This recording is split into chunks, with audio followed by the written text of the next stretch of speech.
Yo, Dennis here, back with another installment of Sneaker Diaries. Y'all already know what the lick read. Make sure y'all like and subscribe and hit that notification button. It's greatly appreciated. Hey, you right there. You watch the videos to the end. Alright, so today's episode, we're going to go back to the 90s on this one. We're going right back to the 90s. We still in the 90s now. One of the most sought after shoes I think anybody would ever want. This is definitely in my top 5 sneakers of all time, especially when it comes to this guy right here. Y'all know who that is, right? The GOAT, MJ, Michael Jordan. So today's Sneaker Diary is going to be about one of my favorite Jordans of all time. A lot of my favorite shoes came right out of the 90s. So and to this day, every shoe from the 90s has been recreated some kind of way, and 90s gym shoes, 90s fashion is definitely still in to this day, and we are in 2023. Anyway, we're gonna go back to 1991. I was 8 years old. This is one of my favorite shoes of all time by none other than the greatest of all time, the GOAT, King Michael Jordan. Y'all already know what time it is. I don't care what y'all talking about. Michael Jordan is the undisputed GOAT, the greatest of all time. Argue with your mama. But anyway, I'm here to talk about one of my top 3 or maybe even top 5 shoes of all time. Nike Air Jordan 6 Infrared OGs. This is probably a lot of people's favorite shoe, and a lot of people that grew up back then, we all had a pair. Most of us had a pair, rather, I should say. This is one of the shoes that you would buy over and over again, like a pair of white Air Force Ones. You know what I mean? They could bring out infrareds every other year. They're definitely getting bought, hands down. If they bring them out right now for another re-release, they're definitely getting bought again. So let's go back to 1991. I want to point out a couple notable things that happened in 1991, starting with 2 of my favorite albums of 1991 at that time, and I'm going to tell you my favorite movie of 1991 at that time. Alright, so we're going to start off with my favorite 2 hip-hop albums of 1991, starting with NWA's Ninjas for Life album. Y'all know the real title or whatever. One of the most controversial albums of 1991 due to the lyrics and the graphic things they talk about. Nowadays, if you talk about the kind of stuff that they talk about in that album, you definitely will be put under the jail. So if you know, you know. Moving along, and another favorite album, which that came a little after that towards the end of 1991, is Ice Cube's Death Certificate. One of the all-time classics, one of Ice Cube's greatest albums ever. This is one of his classics, and also one of the greatest diss records of all time. As a response to NWA's Ninjas for Life, they was kind of throwing some shots when he dropped No Vaseline on Death Certificate. I ain't gonna get off into that. That is a whole nother story. They got plenty of documentaries and everything, look that up. But anyway, another thing that was more notable in 1991, Magic Johnson's announcement. Y'all know what the 91 announcement was. It's pretty much on every documentary. It's been talked about hundreds of millions of times. When he made the announcement that he was diagnosed with HIV, he had to retire, obviously, abruptly, early retirement because of the diagnosis. And at that time, they didn't have the kind of research that they have right now. So shouts out to Magic Johnson for being the face and the spokesperson for HIV, and it definitely spread a lot of awareness all around the world. So shouts out to the great Magic Johnson, who's also a GOAT, by the way. That's just a couple notables. Oh, my favorite movie, I almost forgot. New Jack City. Definitely a cult classic, an all-time classic, all-time favorite movie of mine as well. So moving along, back to this gym shoe. The Jordan 6's Infrared OGs came out February 1st, 1991. Y'all all know back then when Jordans came out, Jordan had some of the best promo in the game at that time, especially when he was hot and he was playing, he was an active player. Nike would roll out the red carpet. You look forward to all the classic MJ commercials. By the way, I think there's somebody out there on YouTube that actually made a whole compilation full of MJ commercials, every number that came out up until a certain point. If you knew about the Jordans that was coming out, it wasn't no internet back then, no re-releases. They had real commercials out there, and we sat there and watched them. Bam, you already knew about the Jordans coming out. I mean, if you was a sneakerhead back then, you definitely went to your local Foot Locker, City Sports, or wherever you got your joints from. But anyway, 1991. For those of you that didn't grow up in Chicago or might not even be born, one of the main notables of 1991 for me, that's when I became a brother. My sister Brittany was born in 1991 as well. Shouts out to Britt. That's about it. So we're gonna take it back to when I first got my first pair of Jordan 6's Infrareds. I'm gonna tell y'all about that. At that time, my parents was fortunate enough to buy me shoes. Like my pops used to always buy me just about every Jordan that come out most of the time. In this particular year, I didn't get a pair of Jordans from him. Well, at least that pair, I didn't get that pair from him. him. He didn't buy me that pair. So what I did was I asked my mother to buy it for me, and she used to always tell me, "Nah, man, I ain't got no money for them shoes, and I ain't about to buy them shoes, blah blah blah," or whatever. Give me all these excuses of why she wasn't gonna buy me these shoes. You know, after all, you know, my sister was just born, and at the time, you know, it was me, my little brother, and my sister. A lot of including myself, we all just kind of spoiled my sister. She was the new baby on the block and my first sister, so I just spoiled her as if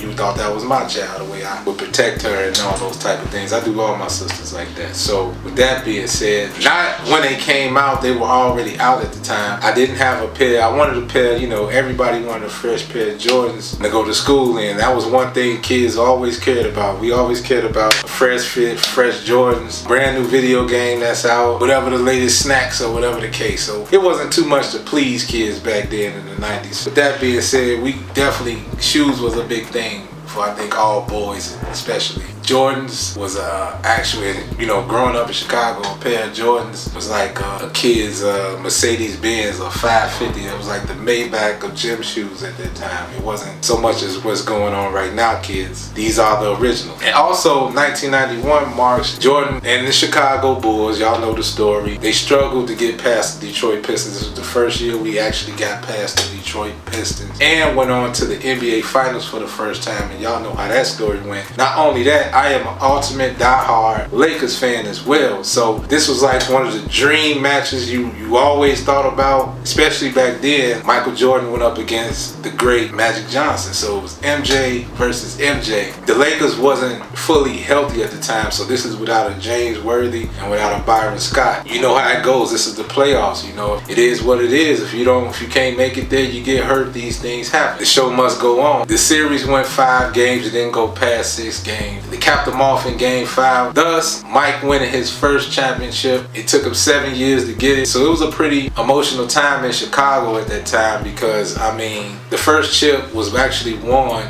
in the Great Western Forum out in LA. So you know back home it was just pandemonium. The whole West, they tore the West side up. They tore the South side up. Chicago celebrated in unison, if you will. And that it was like all walks of life. Black, brown, white, Chinese, in between. Everybody was just, they tore the city up. I mean, yeah, they was flipping over taxi cabs and all type of crazy stuff. And back then, doing in the hood, you know, not for nothing, your uncles, your pops, everybody was whipping out the heavy artillery, the tools, and bop, bop, bop, shooting in the air like it's New Year's. And everybody was just so happy celebrating that the Bulls won the first championship. We finally got one. That was happy times during that time, and that was the beginning of a dynasty, so to speak. Mike crying over the trophies. It was his first one. They all worked so hard. The Finals MVP was Michael Jordan, of course. Now, let me just break down a couple notable stats, by the way. Magic Johnson, even though in defeat, he still put on a triple-double. 16 points, 20 assists, and 11 rebounds. Snap. And who had the high on the Lakers at that time? Sam Perkins dropped like 22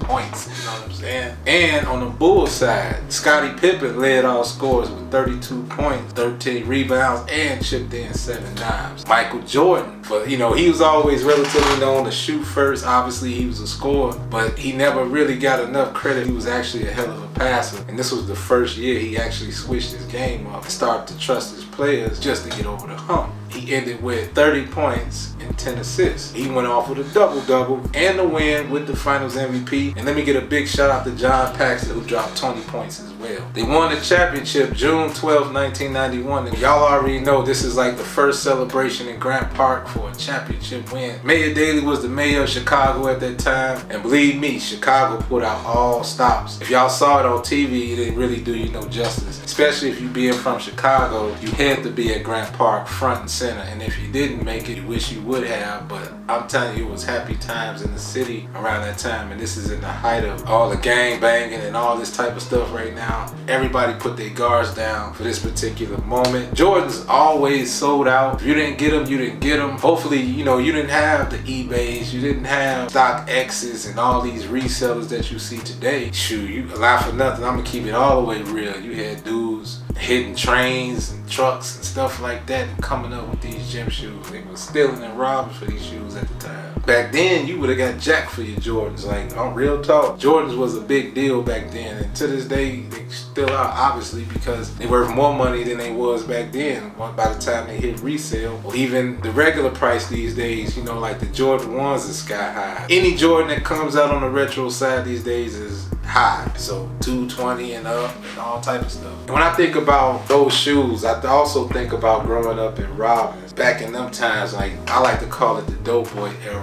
Around that time, like, we started seeing people coming up, like everybody and their mama had a pair of these shoes, and they would often buy their kids. This is back when, you know, we had a lot of malls back then. I remember my mother gave in and bought me the shoes. She took me out on one Saturday morning. I'm like, you know, my mother, she likes to shop on Saturdays. She calls it retail therapy. Some people, you know, like to go pamper themselves. If you're a lady, y'all might go get your hair and nails done. My mom liked to shop every Saturday faithfully. And she would go to her favorite malls. And one of the favorite malls everybody used to go to all the time that doesn't exist anymore is a mall called Evergreen Plaza. This was one of the particular malls everybody used to love to go to. And back then, everybody, you know, this is before the internet, kids. I gotta say that again. Everybody used to love congregating to the mall. So if you weren't old enough to go to the mall with your friends, or at least in my case, you know, I always went to the mall more so with my pops most of the time, and when I went with my mother, you in for a real treat, because you gotta be in shape to go to the mall with my mother, because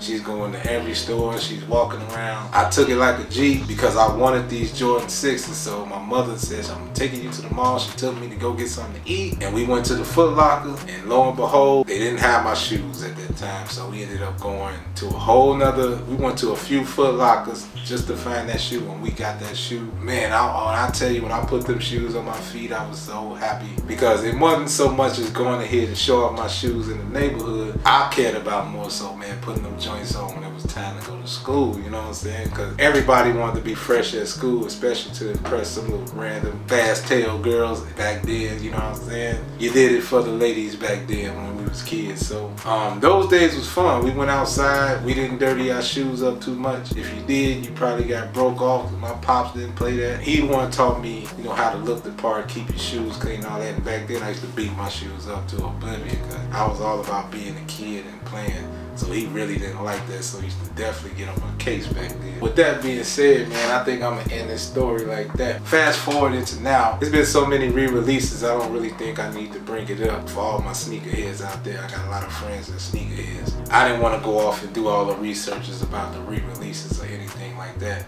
This is more so just about telling you my story about this particular shoe. I'm just telling you, like, within that time, the camaraderie, like Michael Jordan was at the height of his career at the time. He was bigger than life at the time, you know what I mean? So, you know, we all know about the different phases of Michael Jordan for all the Chicago fans who are real Michael Jordan fans. That's pretty much just about everybody. So let me fast forward to modern times. It was one, I think may have been the last or second to last re-release that since the last couple times that these shoes been re-released, they came out again, and this time I wanted to get them as an adult. Unfortunately, I couldn't find that shoe for myself. All the shoes sold out, especially if you had a particular size. I had the money to go ahead and purchase me a pair. What I did was I bought a pair. I remember I bought a pair for my niece prior, and then when they came out again, I told myself that I would get me a pair and I'm gonna get my wife a pair. When I went to the store, they didn't have my size, but they had my wife's size. So what I decided to do was spend my money on my wife. If I couldn't get them, I'm gonna get them for my wife, because, you know, I really wanted that shoe, and if I couldn't have them, my wife gotta have them. That's one thing about that shoe that is so symbolic to me. That's just like one of my favorite shoes that I would buy over and over again if I could. That's one of my favorite Jordan shoes, along with a few others that I will mention really soon. We're gonna say that for the next episode. I don't want to give that away. So I'm gonna end this right here. So that ends today's episode of Sneaker Diaries. I hope y'all enjoyed it. I hope y'all went down memory lane with me. Shouts out to the 90s babies. Shouts out to the 80s babies. Shouts out to anybody that grew up in the 90s. Shouts out to everybody that lived through the 90s and survived. you know, for all my adults and all my older folks out there, all the OGs, all the big homies and everybody and so forth and so forth. We can get off into that on another situation, another topic, probably on another episode of This Is Not a Podcast. See how I'm cross-promoting y'all. Be sure to go to www.powercircle.life, which will be launching any day now. So I'm gonna let y'all know when it's up. Be checking out the updates on Instagram, on our Facebook like page. We do TikTok still, and just make sure y'all stay updated and stay connected with us, because a lot of the updates you might see on Instagram and you definitely might see on Facebook. As always, keep God first, stay sucker free, and by all means get to the money. Peace and love, stay healthy, and I'm out this joint. Peace.